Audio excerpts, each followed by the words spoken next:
Hello everyone, welcome back to my YouTube channel Learn Mathematics. How are you students? I hope you all are doing great.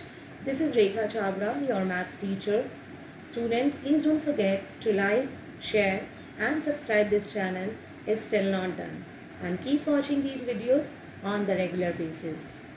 We have completed all the topics and subtopics of chapter number 1, sets. So today this is the revision video part 1 of the same chapter. If you missed any of the topic and subtopic, or if you have confusion anywhere, then I would request you all to please go back to my YouTube channel and watch that specific video for the better understanding of entire chapter. So let's do some revision and some extra questions based on this chapter, sets. Let's start. What is the definition of a set? A set is any well-defined collection of objects called the elements or the members of set. The most important thing, we have to write down all the collection in these two curly braces. For example, here we can say this cap, this t-shirt and this shirt, these three are the elements or the members of this set. Now the different types of sets: empty set where the number of elements is equal to 0. For example, natural number less than 1. We all know there is no natural number exists which is less than 0. So definitely this set is an empty set, and that's how we denote it. Finite set where number of elements can be counted. For example, a natural number less than 6. Here we have 5 elements and we can count them properly.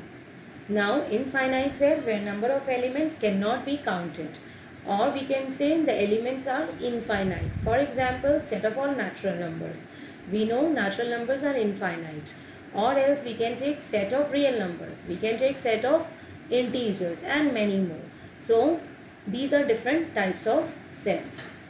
Now the presentation of set. This is descriptive form, the set of all vowels in English alphabet. If we have to write down in set builder form, how would we write it? X, where X is a vowel in the English alphabet. And in the roster form, we normally write all the elements and we separate them by using these commas: A, E, I, O, U. Next example, the set of all odd, positive, integer, less than or equal to 50. So X is an odd number where X is greater than 0 and less than equal to 15. This is set builder form, and in roster form we will write down all the elements: 1, 3, 5, 7, 9, 11, 13 and 15, because this is less than or equal to 15. Next, the set of all positive cube numbers less than 100. So set builder form, X is a cube number which is greater than 0 and less than 100. Now we don't have equal to, so we don't put that sign of equal to.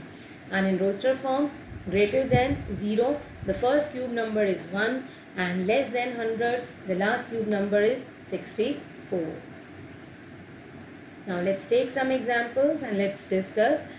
Write the solution set of this equation in roster form. So first of all, we have to solve the given equation by using middle term split concept.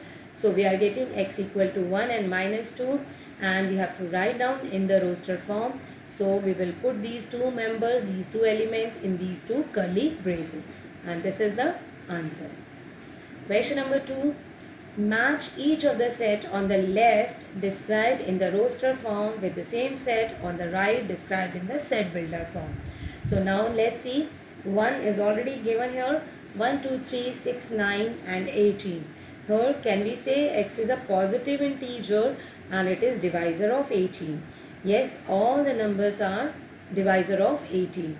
1, 2, 3, 6, 9 and 18, and all are positive integers. Now look at the first part. These are all the alphabets of the word principal. So we have one set here written in the set builder form. X is the letter of the word principal. So definitely first part matches with D here. Now next 0. So if you look at C part, x is an integer and x plus 1 is equal to 1. If we solve it, x is equal to 1 minus 1, which is equal to 0. So definitely this second part matches with C here.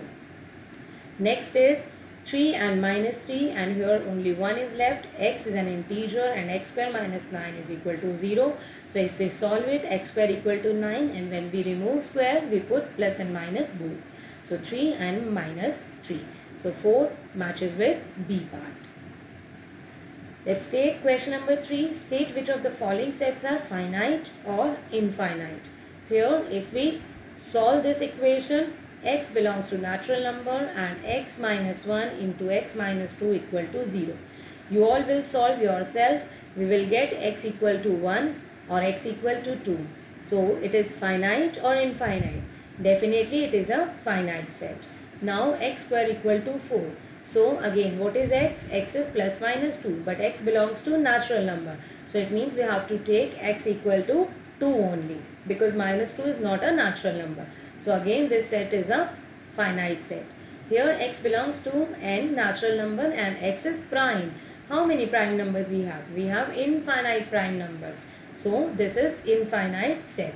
And x is odd. How many odd numbers we have? Do we have some limit? No. So this is also infinite type of set. Now let's recall what is subset. A is the subset of B if every element of A is also contained in B. It means all the elements of A are already present in B. So that's how we write it. This is the symbol of subset. For example, the set of integers we have taken is a subset of the set of real numbers. Definitely all the integers are already present in real numbers. So formal definition, A is the subset of B means if x belongs to A, then x belongs to B. It means any element which belongs to A, definitely that element belongs to B as well. And this is Venn diagram of A is a subset of B. It means set A completely lies within set B. Question number 4. Consider the sets phi, A, B, C. Insert the symbol subset or not a subset between each of the following pair of sets. Now phi dash B. We have to put only these two symbols, subset or not a subset. So we all know that null set, phi or empty set, one of the same thing. Null set is a subset of every set. So definitely phi is the subset of B. Now A and B sets are here given, A dash B. So A is a subset of B means all the elements of A should be there in set B. Do we have all the elements of A in B? No, 1 is there but 3 is not there. 3 is in set A but not in set B. So 3 is the element of A. This symbol means belongs to, or we can call it as element of A. 3 is the element of A but 3 does not belongs to B. So A is not the subset of B. Next question. Let A, B, C be 3 sets. If A belongs to B and B is a subset of C, is it true that A is a subset of C? If not, give an example. So A, B, C are 3 sets. It is given and A belongs to B means A is the element of B and B is the subset of A. We have to show that A is the subset of C or not.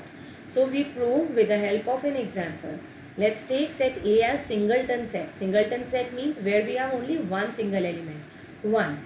Now A belongs to B. A belongs to B means this set A should be the element of set B. So we'll take it as it is and few more elements like 2 and 3. Now they are saying B is the subset of C. B is a subset of C means C should have few more elements than B and all the elements of B should be present in set C. Now A is the element of B and B is the subset of C. Now they are saying, is it true that A is the subset of C? This A is the subset of C. What do you think, students? Is it true that A is the subset of C? Here A belongs to B as A is the element of set B. B is a subset of C as C contains all the elements of B. But A is not the subset of C because 1 belongs to A but 1 does not belongs to C. If you look at the sets one more time, see, 1 is the element of A, but 1 is not the element of C. This complete set is the element of C. Only 1 is not the element of C. So I hope you must have understood the difference. Now, this is the assignment, few questions I have given. So I would request you all to please try these questions yourself for the better understanding of this concept. Thank you very much, students, and don't forget to write your name, class, section in the comment box after watching the video. Thank you.